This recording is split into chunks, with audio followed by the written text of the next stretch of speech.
My name is Michael. I'm 31. I moved to this city 3 months ago. Huntsville isn't really what I expected at all. I was thinking cotton fields, slack-jawed people in overalls, and a lot of gun shops and liquor stores. And don't get me wrong, you can find that if you want to. But it's also an industry town, a city filled with some of the most brilliant engineering minds in the world, and more than enough activities to satisfy my needs.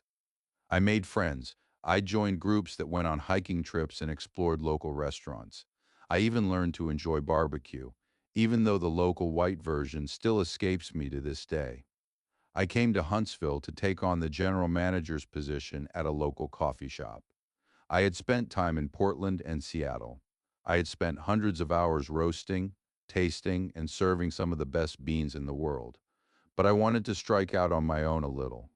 Be a big fish in a small pond. When I interviewed with Biltmore Brews, I didn't sit back and let the owner, Jeff, ask all the questions. I asked him about his coffee suppliers and costs, his roasting techniques, and his cleaning practices. His answers indicated the standard upscale coffee shop. It was standard, but it was also inefficient and turning what could be delicious coffee into mediocrity.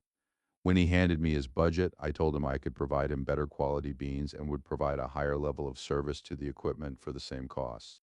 He was interested but skeptical, but I brought spreadsheets, supplier information, and my own specialized cleaning supplies designed to remove acidity and leftover residue that normal cleaner could not accomplish. Jeff and I spent the whole day going over his machinery. I showed him how cleaning really needed to be done. I even brought my own beans, imported directly from Jamaica and Ecuador. These were expensive single-source coffees, but I promised the blends I would order would satisfy his customers at more reasonable prices. We could supply the standard coffee fan with excellent blends, and then also provide the upscale clients with small batch coffees that would make Biltmore Brews the premier coffee provider in northern Alabama. He made an offer, but I asked that if we increased our revenues and profits by 25%, I wanted him to invest in better roasting equipment. He rubbed his chin, then agreed. He offered his hand. I shook it. I'd be starting 2 weeks' time. He suggested we go to the deli next door to celebrate. Sandwiches might not seem like much, but he promised me that Schwartz's had some of the best roast beef in the South. I laughed and agreed. When I was there was this pretty woman serving our table. I later found out that she was 26, but I initially thought she was my age. She had the softest voice, the nicest demeanor, but her eyes looked a little haunted. My name is Kelly. Welcome to Schwartz's. Rarely had I seen so much in a woman. She took our drink orders. Jeff insisted we get Boylan's cream sodas. When she came back with our sodas and take our orders, we both ordered roast beef sandwiches. She smiled and went to the back. Jeff glanced her way. Hard times, sweet girl, we all treat her with kindness. I glanced over as she passed behind the serving window. What's up? He shook his head. A little abuse, lost an unborn baby, ended up in a shelter for a while. The Schwartzes have kind of adopted her. I nodded. When she came out, I looked a little closer. There was a softness about her that I had never seen in a woman my entire time in Seattle. It was then that I got a text from my girlfriend back home. I looked at it. Can't believe you even went to that backwoods village. Bet you can't wait to get home, I chuckled. Willow, my girlfriend, had gotten difficult. She was spending more money, she went out later and later, and she swore up and down that she would never go anywhere as gross as Alabama. I pulled up a picture of Willow and I together, and the difference between her and Kelly was like night and day. Willow had bobbed jet black hair. Kelly had long auburn locks. Willow always seemed upset. Kelly had a smile for everyone. Willow always wanted to know what was in it for her. Kelly seemed to genuinely care for every customer. She even picked up a crying baby, and as she swaddled the little boy in her arms, quieted him like it was second nature. I watched, and I could tell she was distracted by the baby, even as she talked to his parents. I looked at Jeff. Has she been into the coffee shop? Once or twice, he answered. Didn't know what to make of it. Mind if I offer to show her the place? Jeff looked at me funny. I suppose, but you have to treat her right. His smile disappeared. You hurt her, I'll throw you out Huntsville and make sure you never work in the state again. I looked back at him. He was serious. This woman had captured the hearts of the people here. I nodded. I read you. Treat her right. His smile returned. That's all I ask. When she served us our sandwiches, I introduced myself as the incoming general manager of Biltmore Brews. She smiled a little. I invited her to come over so I could show her what really good coffee was like. I could tell that she was skeptical, but I promised her a special cupping experience like she'd never know. I'd like to think it was my smile that got her. Okay, I get off at 5. I'll come over. She smiled gently. Something about it made my heart race a little. Jeff nodded. Good job. She doesn't usually take to strangers. That made me feel good. By 5, I had shown Jeff the process of thoroughly cleaning an espresso machine. He had used industry standards, but I made it clear I was willing to go above and beyond. Weekly, deeper cleanings, better cleaning agents that got the invisible residue you couldn't see but was still there. I would clean it myself and teach employees the process. Jeff was satisfied. I had just finished the process when 5 o'clock rolled around, and Kelli quietly entered into the store. I waved her over to the counter. Sit down. Cupping is designed to be an experience. It's about tasting something new and special. Now let's start with a baseline. I pulled a carafe. This is just coffee. I poured a tiny amount into a regular mug. This is nothing more than a caffeine delivery system. I put it in front of her and poured a little for myself. She sipped, nodded. I sipped and shook my head. Ugh, I remarked. I hate that, she laughed a little. Yeah, I hate it too. I took her through the process. I showed her a lazy espresso pull. It was stronger, but still bitter and unpleasant. I taught her to sip lightly, for taste, not for casual consumption. Then I pulled a professional shot. It was more careful about the pressure and the heat. I poured 2 shots of this, and when she sipped it, her eyes widened. It is better, she marveled. It's rich and smooth. That's the same. Same coffee, same beans, same grounds. I beamed. She looked at the rest of the shot in front of her. I had no idea. I nodded. Now, let's kick it up. I pulled a bag of single-source Jamaican Blue Mountain coffee. A shot like this should cost $12 to $15. She gaped at me. You don't have to do that. That's so much. But I just smiled. This is a cupping. It's there for the experience to be enjoyed. She looked around, then down, then back at me. Okay, she said, small. If it's important, I grinned. Now we do the same careful process. Pressure, heat, and timing. I had been pulling Jamaican for 3 years. It was my specialty. When the shots were done, I placed one in front of her. Close your eyes, I said. Savor it. She picked up the shot, looked at me, then closed her eyes and sipped. After 10 seconds, her eyes shot open. That's amazing. It's, it's almost like chocolate or Nutella. I chuckled. When you have great beans and you pull it like you know what you're doing, coffee can go from a bitter medicine to something you'd want to sit back and enjoy. She looked at her shot. I think I have to finish this. Maybe I shouldn't, but it's too good. She sipped for a bit. Thank you so much. I normally throw my shots back. But I liked the experience of sitting with her when she finished. You know, I work at the deli. There's a bit of downtime between 10 and 11, between breakfast and lunch. Maybe if you came and sat at the counter, we could talk some more. I grinned. I thought I noticed a spark and that she acknowledged it felt good. I have a 4 p.m. flight back to Seattle, but I think I can make it. Seattle? But I thought you said, she stopped, looking disappointed and hurt. I'm the incoming manager, but I have to move my stuff. I paused. I can be back in a couple of weeks. At that moment, there was a buzz of my phone. Another text from Willow. Won't make it to SeaTac to pick you up. Catch an Uber. Night out with the girls. I stared at that text and something clicked inside of me. Kelli must have seen the reaction on my face. Who's that? Is anything wrong? I shook my head. Just an ex, I said. And in that moment, it was true. Willow probably knew too. We just hadn't formalized it. Kelli nodded. Then she looked sad. I have a few of those too, so yours make you sad too. Then she looked up at me. But we're both looking for something better, right? I nodded. And you're coming back to Huntsville? I nodded again. This time she smiled. And you're stopping by in the morning? When I said yes, she jumped up. Thank you, Michael. I can't wait. Then she rushed out the door. The next morning I showed up at the deli. She had put on her makeup and done up her hair. When I walked in, she noticed and there was a huge smile on her face. When I sat down at the counter, the only customer in the place, she immediately brought me a glass of water. You have to try the full breakfast. I promise you, you'll love it. They don't have bacon here, but they found this amazing buffalo sausage. I nodded amiably, and her smile filled the room. Soon there was a plate of 3 eggs, 2 large sausages, raisin bread toast, and something called grits. It was like oatmeal, and although I didn't think much of it, I ate it alongside everything else. And the rest of the breakfast was far better than anything I had in Seattle. Kelli talked about being from Mississippi. She had tried to go to University of Alabama, but quit when a guy told her to move in with him.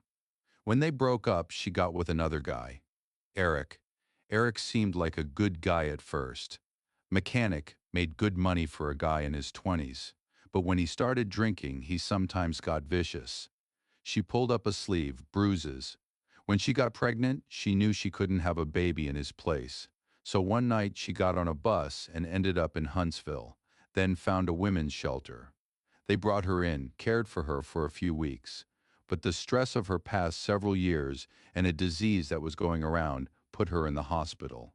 And even though she recovered, she lost her baby. It was the hardest thing in her life. She had fallen into depression. She even took a bottle of pills and was about to swallow a handful of them when another girl at the shelter woke up, saw what was happening, and stopped her. For 2 weeks, she wished she had been able to go through with it. Then the shelter said they found her a job. Just a little waitressing job at Schwartz's. It didn't pay much, but after a few weeks, they offered her the apartment over the restaurant. Then she was able to save her tip money. She was self-sufficient and she was even a little happy. We talked a little longer, but then I looked at my watch. You have to go, don't you? She asked. Crestfallen, I nodded. I'll be back in 2 weeks. Then you can come by every day. I'll give you a cup or a shot to try, and we'll talk again. She smiled again. I'd like that. I left the deli. But the flight back to Seattle matched the change in weather. Alabama warmth and sunshine was replaced with Seattle clouds and drizzle. When I got home, I saw Willow sitting on the couch. She looked up, said nothing. I thought you had some girls' night out, I said. She snorted. Changed my mind. I didn't know if this was true or if it was just some excuse not to come and get me. But any doubt about my decision faded. That very evening, I started packing. I ordered a U-Haul the next morning. Willow glared at me over coffee. You're not really going to Alabama, of all places? I nodded. What are you going to do? Play a banjo and marry your cousin? I rolled my eyes. I've made friends. There are rocket engineers. There's a path for high-end coffee. Did you know they just opened an IKEA there in Huntsville? She was silent for a minute, then her face hardened. I'm not going, I'm staying. If you're going, then it's alone. Fine, I said, alone. Over the next few days, she first ignored me, then insulted me, then went back to insulting Alabama, and then finally went silent. The day I got the U-Haul and began loading it, she made one last attempt. You know, I just heard that Amazon HQ has an opening for a coffee shop manager, she remarked. When I came in for the last boxes, I bet you'd be perfect for that. A link for a text popped on my screen. I perused it. Good pay, benefits. Work at Amazon HQ. I sat down for a minute thinking. Willow sat next to me and I began filling out the application on my phone, but when I felt her hand on my shoulder, that was a cold splash of reality. I looked at her, then my phone, and then closed the browser. No, I made a deal. I agreed to go. An image of Kelli popped into my mind. That's final. I'm leaving in the morning. All right, Cletus, Willow mocked. If that's your final decision, then you can sleep on the couch for the final night. Then she stomped to the bedroom and slammed the door. I woke up the next morning, early, 6 a.m., no chance of waking Willow. I made a cup of coffee, wrote a note, sipped it until I saw a bit of sunlight peeking through the clouds. Then I pulled my key off the ring, left it on the counter, then I left Seattle for good. The drive across the country was amazing. Every time I crossed the state line, it seemed to get more beautiful. I got to see some amazing sights. The Rocky Mountains were stunning. I took a short side trip to see Mount Rushmore. I paused at the Badlands. Every sight I saw, I texted Kelli, and every time I sent a picture, she'd send an emoji. an amazed a face, a big smile. When I sent a picture of dipping my feet in the Mississippi River, she sent a heart. By closely watching my route, I got to cross into 14 states over my trip. On the fifth day, I finally crossed from Tennessee to Alabama. After another 2 hours, I pulled into the parking lot of the Biltmore Brews.